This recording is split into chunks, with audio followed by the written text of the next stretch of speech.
हनुमान जी महाराज को 3 तरह की माला समर्पित होती है। एक आंकड़े के पत्ते की, दूसरी बेलपत्र के पत्ते की, तीसरी पीपल के पत्ते की। ये 3 तरह की माला जब हनुमान जी महाराज को समर्पित होती है, आंकड़े की माला महाराज एक अवतार श्री हनुमान जी महाराज। हनुमान जी महाराज को 3 तरह की माला समर्पित होती है। एक आंकड़े के पत्ते की, दूसरी बेलपत्र के पत्ते की, तीसरी पीपल के पत्ते की। ये 3 तरह की माला जब हनुमान जी महाराज को समर्पित होती है, आंकड़े की माला महाराज, आंकड़े के पत्ते की जो माला होती है, ये माला कार्य की सिद्धि के लिए होती है। इसमें एक एक आंकड़े के पत्ते पर सीताराम लिखा जाता है। मात्र एक पत्ता ऐसा होता है जिस पत्ते पर सीताराम नहीं लिखा जाता। 108 पत्ते में से एक पत्ता, बस उस पत्ते को हथेली में रखकर उल्टा हाथ आपको रखना है और अपनी कामना कर कर उस पत्ते को बांध देना है। ये जरूरी नहीं है कि 25 के बाद बांधो, 50 के बाद बांधो या 100 के बाद बांधो, आपकी मर्जी पड़े उस खाली पत्ते को कहीं पर भी बांध दीजिए और उस माला को अपनी कामना कर कर श्री हनुमान जी महाराज को समर्पित कर दीजिए। माला जब हनुमान जी को चढ़ जाए, तब एक घी का और एक तेल का दिया हनुमान जी के सम्मुख में लंबी बाती का लगा देना है महाराज। एक घी का, एक तेल, और अपनी कामना कर कर आप आ जाइए। आपकी वो कामना 2.5 महीना या 3 महीना, इससे ज्यादा नहीं जाएगा, वो कामना बाबा पूरी करेगा। क्योंकि शिव और हनुमान ये सब एक ही स्वरूप है। अगर व्यक्ति के जीवन में बहुत भारी रोग हो गया है, बहुत ज्यादा कष्ट हो गया है, कैंसर जैसी बीमारी भी अगर उसको घेर ली है और किडनी लीवर सब बेकार हो गया, तो निवेदन है पीपल के पत्ते की माला बनवाओ, 108 पत्ते की, और हनुमान चालीसा का हर पत्ते पर स्मरण करिए महाराज। आप हनुमान चालीसा पढ़ते जाओ, माला में गांठ लगाते जाइए, और वो माला जो व्यक्ति कैंसर से पीड़ित है, हाथ का स्पर्श कराइए और शंकर को चढ़ाइए। केवल अष्टमी तिथि के दिन ये माला समर्पित होना चाहिए, शुक्ल पक्ष की अष्टमी के दिन। आप 2 या 3 अष्टमी को कर कर देखिए, अपने आप दवाई लगना प्रारंभ होगी। कैंसर जैसा रोग भी धीरे धीरे समाप्ति पर आएगा। पर करना शुक्ल पक्ष की अष्टमी को ही। महाराज, कोई बच्चा एग्जाम में बैठ रहा है, सीए की पढ़ाई कर रहा है, कोई बहुत बड़े एग्जाम में बैठा, पास हो ही नहीं रहा, बहुत हार गया, बेलपत्री की माला चढ़ाई। पर बेलपत्र की जो माला है वो केवल प्रदोष पर चढ़ती है। श्री हनुमान जी महाराज, आप बेलपत्र की माला चढ़ाओ, 108 बेलपत्र आप श्री शिवाय नमस्तुभ्यम मंत्र का जाप कर कर गांठ लगाकर भगवान श्री हनुमान जी महाराज के सामने पहुंचकर माला को सीधी रखकर, जो व्यक्ति एग्जाम में बैठ रहा है, नौकरी के लिए, अन्य पढ़ाई के लिए, अगर कंपटीशन एग्जाम में भी बैठ रहा है, तो माला को हनुमान जी महाराज, और हनुमान जी कौन से होना चाहिए? पूर्वमुखी। हनुमान दक्षिण मुखी नहीं चाहिए, पूर्व में जिन हनुमान जी का मुख हो वो माला ऐसी समर्पित कर कर हनुमान चालीसा का पाठ कर कर 3 बार स्मरण कर कर माला श्री हनुमान जी को पहना दीजिए। ऐसा कोई एग्जाम नहीं जिसमें से आप निकल ना पाए महाराज, पर करना आपको पड़ेगा। प्रदोष का दिन होना चाहिए, प्रदोष के दिन भगवान, और प्रयास जहां तक हो सके प्रदोष काल में अगर चढ़ाएंगे तो ज्यादा फलदायी रहेगा प्रदोष। और कई लोग तो ऐसे हैं, उनको आज तक हनुमान चालीसा पढ़ना नहीं है, आज तक कोई चालीसा, चाहे गायत्री चालीसा हो, लक्ष्मी चालीसा हो, शिव चालीसा हो, पढ़ना ही नहीं आती, बस बैठ गए भगवान के सामने और पढ़ लिया आसन लगा के। नहीं नहीं नहीं, चालीसा पढ़ने का भी एक नियम है। अगर कोई लक्ष्य लेकर पढ़ रहे हो तो उसका एक नियम है। पूरी जिंदगी पढ़ते रहोगे तो भगवान की प्राप्ति नहीं है, पर लक्ष्य लेकर अगर पढ़ा है, आसन से जिस भगवान की चालीसा पढ़ रहे हो उसकी मूर्ति या उसका फोटो आपके सामने होना चाहिए। एक घी का दिया, अगर हनुमान चालीसा पढ़ रहे हो तो या तो घी का दिया जलाओ, वो भी गाय के घी का हो, भैंस के घी का मत जलाना। हनुमान जी कभी प्रकट नहीं होंगे भैंस के घी से। घी का दिया लगाइए अगर चालीसा का पाठ कर रहे हो हनुमान जी का। और बहुत ज्यादा संकट है, बहुत ज्यादा परेशानी है, तो हनुमान चालीसा का पाठ करो तो तिल्ली के तेल का दिया लगाओ, काली तिल के तेल का दिया, तिल का तेल का दिया हनुमान जी के सामने आसन बिछाकर। बहुत तकलीफ है तो 3 पाठ प्रतिदिन करो और एक आसन से जितने समय 9 बजे अगर आप बैठते हो पाठ करने तो 9 बजे ही बैठना। 11 दिन तक प्रतिदिन 3 पाठ रोज करो। एक पानी का लोटा, कलश, तांबे का जल अर्थात तांबे का लोटा हो, स्टील का लोटा हो, तुम्हारे पास जो कलश हो उसमें जल भरकर एक सिक्का उसमें पटक कर, एक लौंग पटक कर प्लेट से ढक कर रख दो और प्रतिदिन बस टाइम पर बैठकर पाठ करो। 11 दिन पूर्ण होंगे, जिस कामना से आपने पाठ करा है बस वो सिक्का, वो लौंग कलश में से निकाल लो, जल का आचमन करो और जिस काम के लिए करा है वो जल उस प्रयोग में ले लो। उस प्रयोग, किसी से बात करने जाना है तो वो जल पी कर जाइए, कोई से हाथ मिलाना है तो वो सिक्का, वो लौंग अपने हाथ में रखिए, अपने साथ रखिए। कई लोग कहते हैं हम तो बहुत दिनों से हनुमान चालीसा पढ़ रहे हैं, हम बहुत समय से राम रक्षा स्तोत्र का पाठ कर रहे हैं, हम बहुत समय से ये कर, अरे तो उसको नियम से तो करो। हनुमान चालीसा का प्रागट्य केवल एक दिल से की गई स्तुति। हनुमान जी महाराज की स्तुति, राम जी महाराज की स्तुति तुलसीदास जी ने केवल दिल से करी थी, केवल मन से। और ये नहीं कहते कि हनुमान चालीसा पढ़ोगे तभी भगवान, नहीं नहीं, आप दिल से अगर भगवान को पुकार लीजिए, आप दिल से पुकारो उसको, वो आएगा। नियम है महाराज, बहुत ध्यान दीजिएगा। पंचमुखी हनुमान का एक स्मरण, पंचमुखी हनुमान का एक भाव। महाराज जैसे बहुत ज्यादा तकलीफ अगर व्यक्ति को हो गई है, बहुत कष्टमय जीवन चल रहा है, हार गए हर जगह से और तकलीफमय जीवन चल रहा है, तो पंचमुखी हनुमान का एक शिव महापुराण का और स्कंद पुराण का एक बड़ा सुंदर मंत्र है। उस मंत्र को आप सब एक बार हमारे साथ में बोलें। ओम नमो हनुमते रुद्र अवताराय सर्व शत्रु संहारणाय सर्व रोग हराय सर्व वशीकरणाय रामदूताय स्वाहा।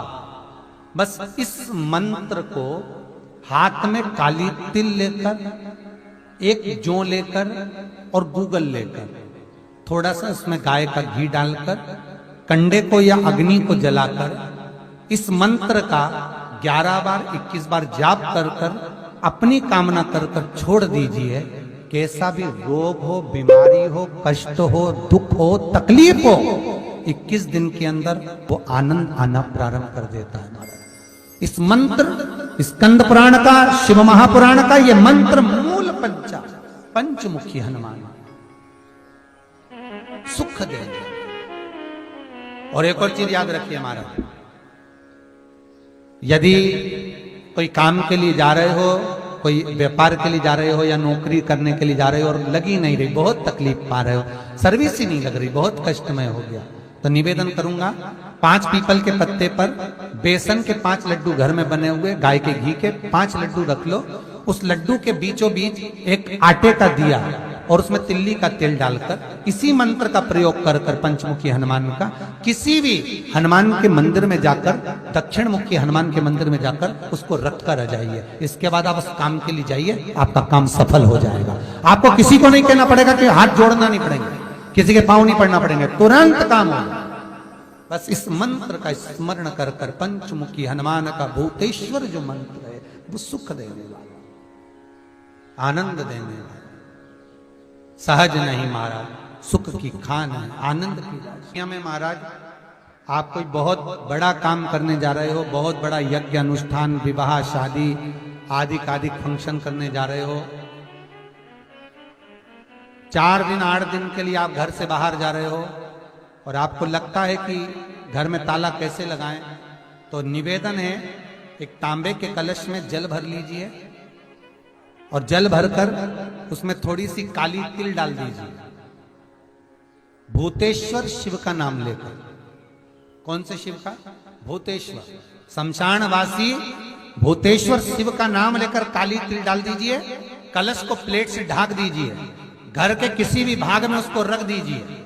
उसके बाद आप चले जाए। किसी की सामर्थ्यता नहीं है कि उस घर में कोई पांव रखे। किसी की सामर्थ्यता नहीं है।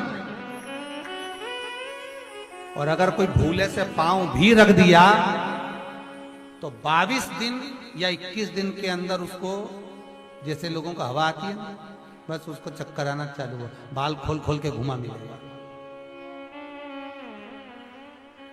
शास्त्र प्रमाण करता है हमारा भूतेश्वर शिव। ये कलश जो होता है ना, जल का जो पात्र होता है, ये साधारण नहीं होता, सहज नहीं होता महाराज। जैसे आज आपने मेरी लाज रखी, रक्षा करी और किसी को आने नहीं दिया, विनती स्वीकार करना। आपका जल पात्र भूतेश्वर के नाम से काली तिल से जहां रखा जाए, उस गृह में कोई प्रवेश ना कर पाए। शिव जी ने वचन दे दिया, मेरी चंडियां 64 योगनियां, डाकनी, पिशाचनी, चुड़ैल और भूत इस कलश के विराजमान होते ही सर्वस्व फैल जाते हैं। फिर अंदर कोई नहीं आ सकता, भीतर प्रवेश नहीं हो सकता। जिसकी फैक्ट्री नहीं चलती हो, प्रॉपर्टी की आप खरीदारी बेचादारी करते हो, प्रॉपर्टी से जुड़ा हुआ काम करते हो, या लोहे से जुड़ा हुआ करते हो, या फैक्ट्री आदि का कर्म करते हो, कोई मैन्युफैक्चरिंग करते हो, वो नहीं चल रहा, तो हनुमान जी के उल्टे पांव का सिंदूर लीजिए और हनुमान जी के दूसरे नंबर के भाई गतिमान का नाम लीजिए। किसका नाम लेना है? गतिमान। गतिमान का नाम लेकर फैक्ट्री के बाहर या फैक्ट्री पर एक स्वस्तिक का निर्माण कर दीजिए, हनुमान जी के उल्टे पांव के सिंदूर और गतिमान का नाम लेकर। कभी आपकी फैक्ट्री कोई काम नहीं निकालेगी, उन्नति की ओर ही लेकर जाएगी, कभी घाटे की ओर नहीं जाएगी। गतिमान का नाम,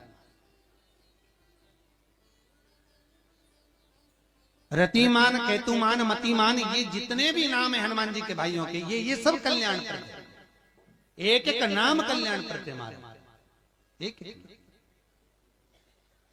यदि बच्चे को सर्दी ज्यादा होती है, निमोनिया ज्यादा होता हो, ठंडा का कोटा ज्यादा रहता हो, तो पीपल के 5 पत्ते महाराज उस पे घृत लगाकर हनुमान जी के तीसरे नंबर के भाई व्रतिमान का नाम लेकर, व्रतिमान का नाम लेकर बच्चे की छाती पर एक वस्त्र से उसको बांध दीजिए, रात्रि भर बंधे रहने दीजिए महाराज। तो बस एक बार बांधना है, उसके बाद सर्दी का कोटा नहीं रहता महाराज, बच्चा स्वस्थ अपने आने। हनुमान जी महाराज के जितने भी भाई हैं, सबका आनंद सुख सिद्धि मालूम है? अरे जल्दी बोलो, नहीं मालूम? लिखना चालू करो वापस। अष्ट सिद्धियां, पहली अणिमा, पहली कौन सी है? अणिमा। दूसरी महिमा, तीसरी गरिमा। अष्ट सिद्धियों में पहली अणिमा, दूसरी महिमा, तीसरी गरिमा। ये हनुमान जी महाराज की जो अष्ट सिद्धियां हैं, इन सिद्धियों के लिए आपको ज्ञात होना चाहिए, हनुमान जी महाराज के जब घर में तुम रोज हनुमान चालीसा का पाठ करती हो, आज एक दिन हो गया, कल दूसरा दिन हो गया, तीसरा दिन हो गया, कैलेंडर में जो पंचांगो कैलेंडर हो, उस कैलेंडर में एक निशान बनाकर रखो कि आपके 108 जब पाठ पूरे हो जाएं, तब 108 बाती आप हनुमान जी महाराज की इन अष्ट सिद्धियों के नाम से लगा दीजिए। जिंदगी में आपका कभी बाल बांका नहीं हो सकता और आपकी उन्नति को कोई रोक नहीं सकता, यह पक्का है। अष्ट सिद्धियां, नवनिधियां, 108 जब हनुमान चालीसा के पाठ हो जाए। और कभी कभी व्यक्ति के जीवन में ऐसा भी होता है कि भाई उसको बहुत तकलीफ आ जाती है कि मेरी दुकान नहीं चल रही, व्यापार नहीं चल रहा, मेरे साथ अच्छा नहीं हो रहा, मेरे को तकलीफ आ गई, शनि बढ़ गया, ये हो गया, ढैया हो गया, 7.5 हो गया, बड़ा तकलीफ, कहीं गिर रहा, कहीं पड़ रहा, तो उस व्यक्ति को 108 पाठ एक साथ कर लेना चाहिए। आज बैठा सुबह से शाम तक 108 पाठ करके और फिर ये अष्ट सिद्धियों की बाती लगा दे। अष्ट सिद्धि पर अष्ट सिद्धियों की जो बाती लगती है घृत में है, घी घृत, अष्ट सिद्धि। तो ये बाती, तो पहली अणिमा सिद्धि, दूसरी महिमा, तीसरी गरिमा, चौथी लघिमा, चौथी लघिमा, पांचवी प्राप्ति, पांचवी क्या है? प्राप्ति। छठी प्राकंभ, छठी है प्राकंभ, सातवीं है ईर्ष्यत्व, ईर्ष्यत्व, और आठवीं है वशिष्व, आठवीं है वशिष्व। ये हनुमान जी महाराज की 8 सिद्धियां और 9 पूरी हनुमान चालीसा की एक एक चौपाई में एक एक चीज से एक एक बीमारी का इलाज है, एक एक बीमारी का। महाराज हनुमान चालीसा की एक एक चौपाई से एक एक बीमारी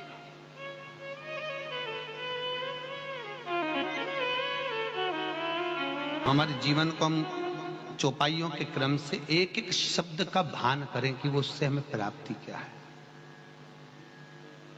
अष्ट सिद्धि नवनिधि किस जगह पर स्कंद जी दे रहे हैं?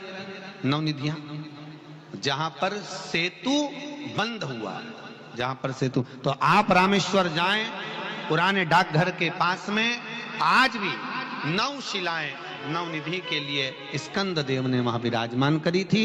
वहीं हनुमान जी महाराज ने जल पान करा था, वो स्थान आज भी विराजमान। आज हनुमान जी महाराज अगर किसी पति पत्नी में झगड़ा चल रहा हो, प्रेम नहीं बढ़ रहा हो, बहुत क्लेश हुई और अदालत में बात पहुंच गई, तलाक होने वाला है, तो भी गतिमान का नाम लेकर हनुमान जी के मंदिर में एक ध्वजा लगा दी जाती है और उस पर ध्वजा पर स्वस्तिक बना दिया जाता है गतिमान का नाम लेकर। तो पति पत्नी का प्रेम वापस बढ़ जाता है और तलाक नहीं होता है। महाराज जिसका तलाक नहीं चाहिए, अगर मन से सोच के बैठे कि तलाक चाहिए तो मत करना, पर नहीं चाहिए, प्रेम बढ़ाना है, उसके लिए लगे। तो उन्होंने हनुमान जी से कहा कि तुम क्या चाहते हो? हनुमान जी बोले मेरे को जाना है, क्योंकि जहां राम वहां हनुमान। हनुमान जी जब कहने लगे कि मेरे को जाना है, तो राम जी महाराज बोले नहीं नहीं हनुमान, तुझे सबसे ज्यादा प्रिय क्या है? तो कह राम।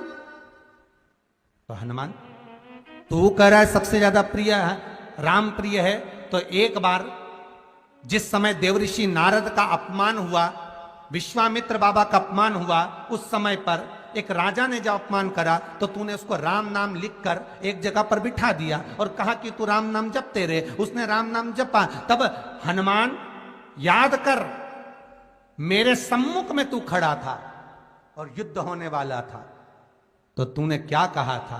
प्रभु आप इसको मार नहीं सकते क्योंकि ये आपका नाम ले रहा है। राम से बड़ा होता है राम का नाम, आप इसे मार नहीं सकते। तब आपने ये संवाद कहा था, हनुमान बता तेरी प्रियता क्या है? हनुमान जी कहते हैं प्रभु आपने मुझे जगा दिया, क्योंकि मुझे श्राप ये मिला था कि तू जागेगा किसी के जगाने पर, आपने मुझे जगा दिया, इसलिए है नाथ अब मैं जाना नहीं चाहता, सत्संग करना चाहता।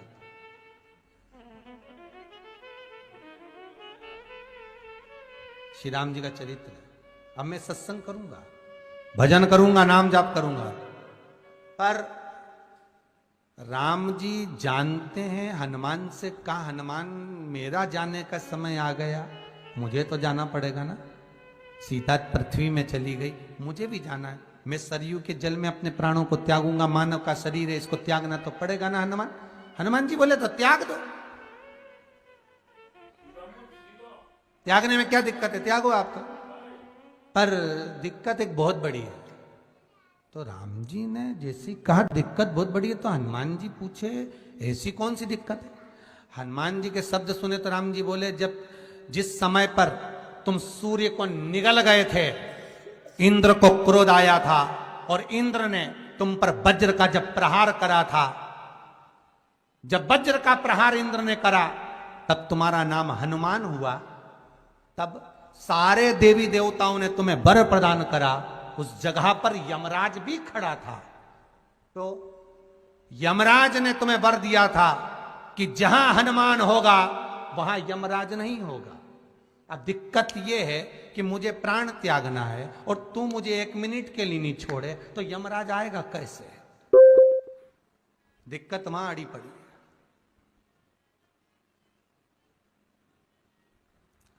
हनुमान जी मुस्कुरा के बोले राम जी महाराज से, प्रभु मैं आपके बिना रह नहीं सकता। तो राम जी बोले मैं भी जानता हूं कि तू मेरे बिना नहीं रह सकता, पर एक काम तो कर सकता है ना। क्या? मैं अगर कोई काम बताऊंगा तो तू करेगा कि नहीं करेगा? हनुमान जी बोले आपका काम और मैं ना करूं, ऐसा कभी हुआ? जरूर करूंगा। ठीक है, बस अब राम जी महाराज ने सोच लिया कि हनुमान को जाने से पहले काम पर लगाना। अब वो कौन सा काम था? बोलो रे भाई। हनुमान जी को कहां काम पर लगाया राम जी ने? किस जगह पर काम पर लगाया? अरे सभी ने रामचरितमानस सुनी है, खूब सुनी, जल्दी बताओ। राम जी महाराज ने प्राण त्यागते समय, सरयू जी में प्राणों को देते समय, राम जी ने हनुमान जी को किस काम में लगाया था? कि राम जी ने अपने हाथ की एक मुद्रिका जिस पे राम लिखा हुआ था, वो मुद्रिका एक अयोध्या की एक सरंग में जमीन में डाल दिया और हनुमान से कहा जा जरा ढूंढ के लेके आ, मैं अभी घूम कर आया। और हनुमान जी तलातल रसातल भूमि के नीचे पताल में चले गए उस मुद्रिका को ढूंढने के लिए जिस पे राम लिखा है। और हनुमान जी पूछते भी जा रहे राम कहाँ है? राम की मुद्रिका पड़ी थी, राम की अंगूठी है। अब राम का ही सत्संग करते करते जा रहे और राम जी चले गए सरयू, क्योंकि हनुमान अगर होगा तो यमराज नहीं आ सकता। हनुमान को यहां से हटाना पड़ेगा तब यमराज लेने के लिए आ सकता, तब यम आए। और क्योंकि यम अपने नियम को धारण करेगा, चाहे कृष्ण हो चाहे राम। वही बात फिर याद कर लीजिए, अच्छा कर्म करिए, कर्म का दंड तो भगवान को भी भोगना पड़ता है। अगर कोई अदालत में केस चल रहा है, बहुत बड़ी समस्या में आप पड़ गए, बहुत बड़ा टेंशन बिल्कुल आकर खड़ा हो गया है, तो चंदन, एक लाल चंदन बाजार में मिलता है, पूजन वालों के यहां पूछना, लाल चंदन आता है। वो लाल चंदन को घिस कर उसमें थोड़ा सा तिल्ली का तेल डालकर महाराज हाथ में चंदन को लेकर शिवलिंग पर लगाएं और बड़ के पेड़ के नीचे, बड़ के जड़ में जाकर बटकेश्वर महादेव का नाम लेकर उस चंदन को लगाएं। उसी चंदन का हाथ किसी रुमाल पर लगा लीजिए और उस रुमाल को जेब में रखकर कोई बहुत ज्यादा दिक्कत और परेशानी है उस स्थान पर उसको लेकर बैठ जाइए। मन को भी शांति होगी, कार्य भी सफल होगा और सफलता प्राप्त होगी। बस तुमरुका जी का नाम का उसमें स्मरण करना है, कोई सहज नाम नहीं है। फिर निवेदन करूंगा, नारी अगर बच्चे को जन्म देती है और बच्चा 4 महीना 6 महीने तक गर्भ में रहता है, उसके बाद अवर्षण हो जाता है, तो एक नरियल पर, श्रीफल पर स्त्री के हाइट की, मोली, मोली मतलब नाड़ा जो हाथ में बांधते हैं, लच्छा, उसको नाप लीजिए और तुमरुका जी का नाम लेकर उस नरियल पर लपेट कर अपना नाम और गोत्र बोलकर शंकर जी के शिवलिंग के पास में जो जलाधारी होती है चारों तरफ, शिवलिंग के पास में वहां रख दी। शिव के शिवलिंग का स्पर्श करिए, एक बेलपत्र उठाकर मंदिर की चौखट पर खा लो, तुमरुका जी का नाम लेकर। महाराज होने वाला जो बच्चा है वो पूर्ण होगा, बीच में अवर्षण नहीं होगा, बच्चा समाप्त नहीं होगा महाराज, और स्वस्थ उत्पन्न होगा। ये तुमरुका